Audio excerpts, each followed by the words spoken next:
Amid global outrage over the killing of Cecil the lion, the Humane Society International has urged South Africa and Namibia to ban trophy hunting. Joining me on Skype is Professor Piet van der Merwe from Northwest University. He's going to talk us through some of the consequences we might face if we choose to go this route. Good morning.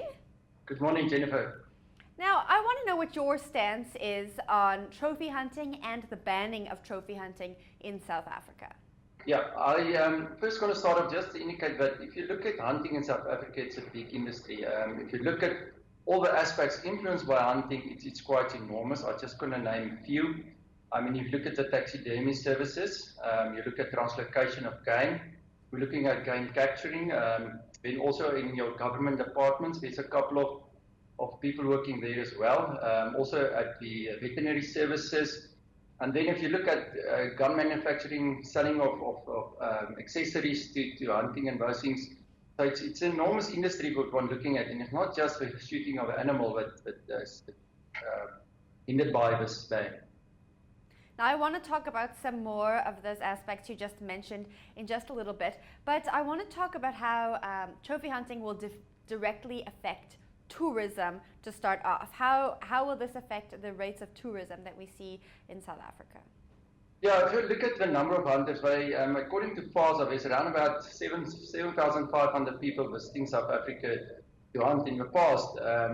And if you look at their spending, so I remember correctly, about a third of their spending is on in accommodation and those aspects. If you look at the spending on game, and those, so it's going to hinder South Africa a lot regarding the tourism. Lots of the people go for after tours, pre and post tours prior to their visit, and then they also visit some other places in Africa. If you look at the spending of your hunter, they spend quite an enormous amount. Our research of 2013 indicated that they spend around about 140,000 per hunting trip in South Africa. Compare that to normal tourism, it's much more.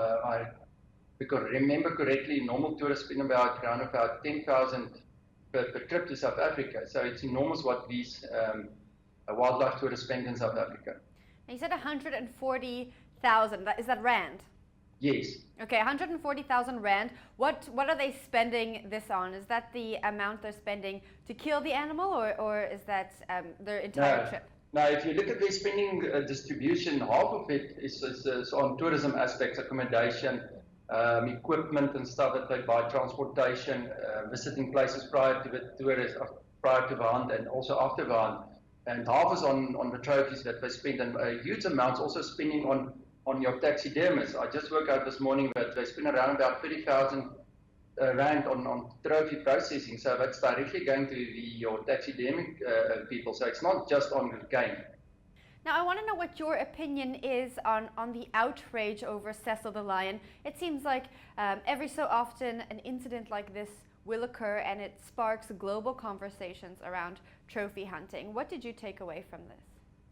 Well, I think the first thing that the hunting industry needs to take away from it is to regulate, although we've got good regulations and legislation, is to get the system clean. If there's people that do hunt illegal, rather focus on those people than on the whole industry, because there are more people doing it correctly than one or two that is doing it illegally, or in the case of Cecil, as I said, was done illegally. So one needs to rather focus on those things and get the hunting industry clean and do it ethically and do it legal.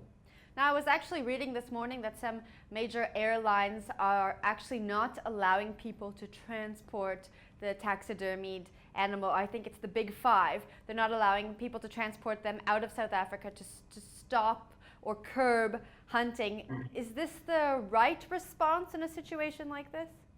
I don't think so. I think first I need to see the impact thereof. Obviously, South African Airways now lifted the ban a while ago, so they're going to benefit tremendously from this now in their sense. So I think first people must look at the stats and see what is the industry worth and how big is it, and then just call a ban on it. Yeah, it's difficult to say. Now, I want to speak about some of the industries that you said are directly affected or that would be directly affected by the ban of trophy hunting. One of them being the firearms industry. Now, I think the people who want to ban trophy hunting probably would say they also want to ban people selling firearms. What should we do when it comes to the firearms industry? Well, it's quite a huge industry, not in South Africa alone, but all over the world. If you look at where most of our rifles used in South Africa is bought overseas from America and also from Britain, also from the Czech Republic overseas. So it's not us that is going to be hindered or affected by this. It's also outside. I've got some statistics here. I just have to have a quick look. If you look at what only the South African hunters spent on ammunition in 2013 was 250,000 rand.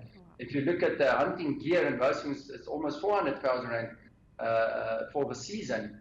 And I mean, that is enormous if you look into that sense. One just sometimes think of rifles, but there's lots more to attach to it. If you look at telescopes, knives, range finding equipment, so it's a huge industry.